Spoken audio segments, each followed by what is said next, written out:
एक ननद की गरीब भाभी। रीना एक मध्यम परिवार की लड़की थी, लेकिन उसकी भाभी शिवानी एक बड़े घर की बेटी। शिवानी की शादी अभिषेक से लव मैरिज थी।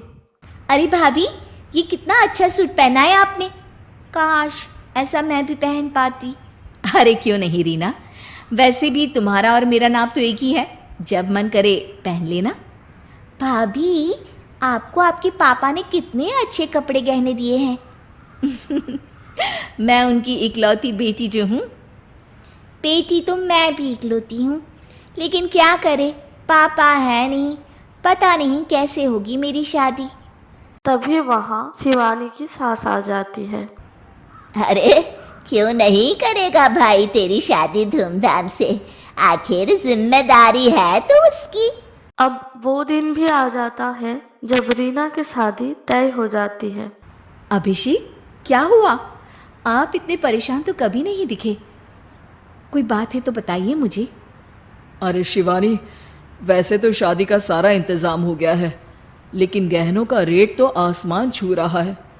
कैसे क्या करूं, कुछ समझ में ही नहीं आ रहा। थोड़ी देर में शिवानी अपनी पूरे गहने अभिषेक के सामने रख देती है। ये लीजिए, गहनों का इंतजाम भी हो गया। अरे नहीं नहीं शिवानी, मैं ये गहने किसी हालत में भी नहीं ले सकता। ये तुम्हारे पिता ने तुम्हें दिया था, और तुम हो कि। तभी वहां सास आ जाती है। अरे तो क्या हुआ, इसकी तो हो गई ना शादी, अब किसे दिखाने हैं इसने गहने।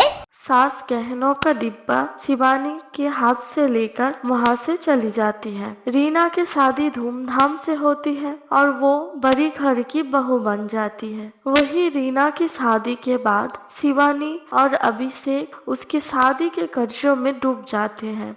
मैं सोच रही हूँ नौकरी करनी शुरू कर दूँ। वैसे भी पढ़ी लिखी हूँ, आपकी थोड़ी मदद भी हो जाएगी।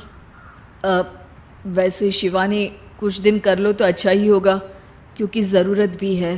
अब शिवानी भी नौकरी करने लगती है और घर खर्चे में अभिषेक का हाथ बांटती है। एक दिन शिवानी, रीना का फोन आया था, कह रही थी कि आने वाले त्योहार में उसके ससुराल जाना है। ठीक है माँ। अरे ठीक तो है, लेकिन एक काम कर लेना, उसके सास ससुर से लेकर पूरे खानदान के कपड़े मिठाइयाँ सब ले आना, और हो सके तो रीना के लिए छोटे से कान में पहनने के बूंदे भी।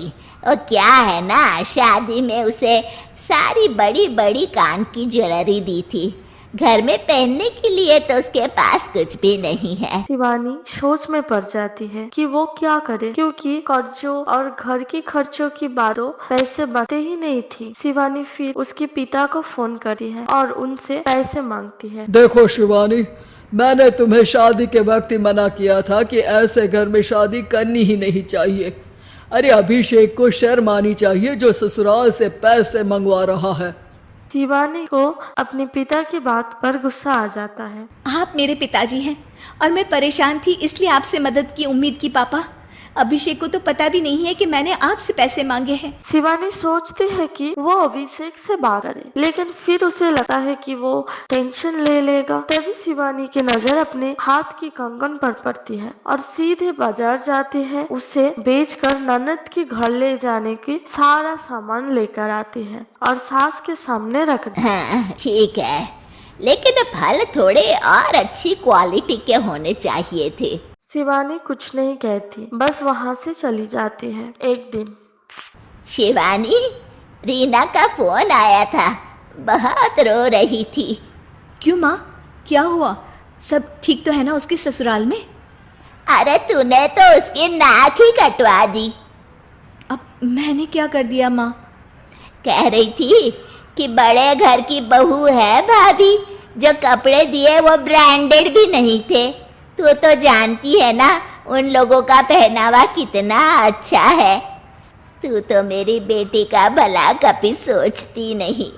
हाय भगवान, अरे बड़े घर की बहू है, इसी बात की जलन है ना तुझे, लेकिन याद रख मेरी बेटी का सोचने के लिए भगवान है।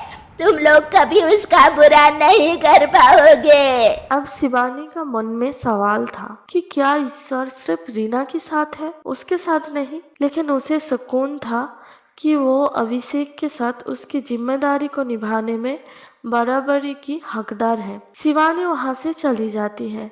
वो सास से कुछ नहीं कहती, क्योंकि अमीर घर की बहू बनकर रीना को भले ही सुकून ना मिला हो, लेकिन गरीब घर की बहू बनकर शिवानी खुश है, क्योंकि खुशी पैसों से नहीं परिस्थिति पर निर्भर करती है।